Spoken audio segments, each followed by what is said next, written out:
Being online in this day and age, you're at war. I mean, everyone is being attacked. Vulnerabilities are being exploited. In a real-world scenario, you have to assume that an unethical hacker has unlimited time and unlimited resources.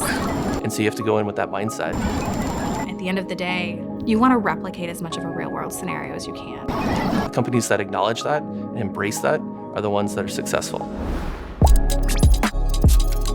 That means giving hackers the ability to dive deeper faster. I think a lot of us are, what I would say we have obsessive personalities. That is just more of a, until we don't get this thing done, we're not going to stop. Yeah, so I mean, you definitely, when you're finding these things, you have to think like a malicious actor. So it seems backwards, right? You've got to think, how could I take this and how could I essentially destroy somebody's life with it or put somebody else at risk? You would think to do good, you must always think good. But there's cases where to be good and to be safe, you have to think of the worst possible scenarios. And then you take that knowledge and you go try to find a way to make sure that worst case scenario never happens.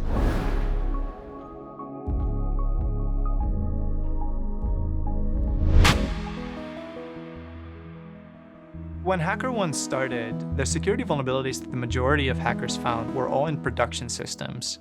And that was a great place to start, but we eventually realized that you obviously want to use hackers earlier on in your software development lifecycle as well. And we're seeing that those hackers are adding so much more value earlier on in the process, which eventually means that a lot of vulnerabilities that they are able to identify early on in the process will never even make it into a production environment, which means that you are more secure at the end of the day because of the talent of the broader hacker community.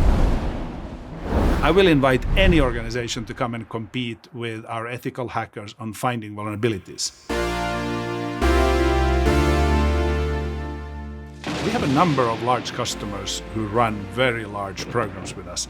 And when I say very large programs, I mean they run multiple programs. Of course, HackerOne's mostly known for its flagship offering, bug bounty programs, bug squashing. HackerOne also offers vulnerability disclosure, stress test, security advisory services, so you can actually work directly with my team. HackerOne live hacking events are legendary.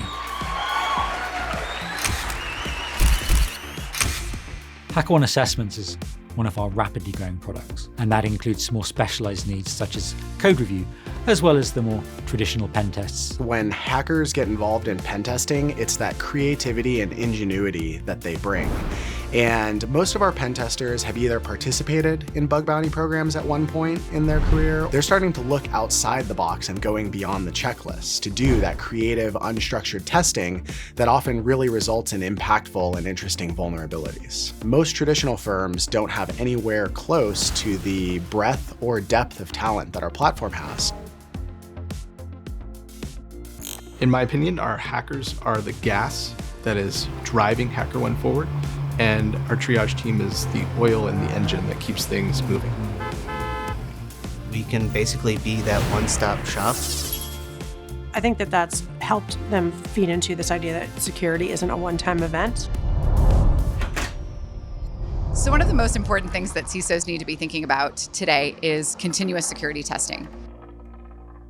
The way that you can maintain continuous security testing is by having an always-on program with ethical hackers. From a cost-effective point of view, crowdsourcing security testing in an ongoing way is the most effective approach. Yeah, definitely energy efficient and budget efficient. And so what we do at HackerOne is we slice and dice the community on a lot of different levels so that we can give you the right talent at the right time. There's never enough security people. You can never have enough security people on your team. We're gonna try find the best people to find the worst things that this company could imagine, having. The model applies to anybody that develops and deploys software, and we believe in the future it will become not just a recommended practice, not just a best practice, but a mandated practice for anybody who is serving consumers or serving important customers.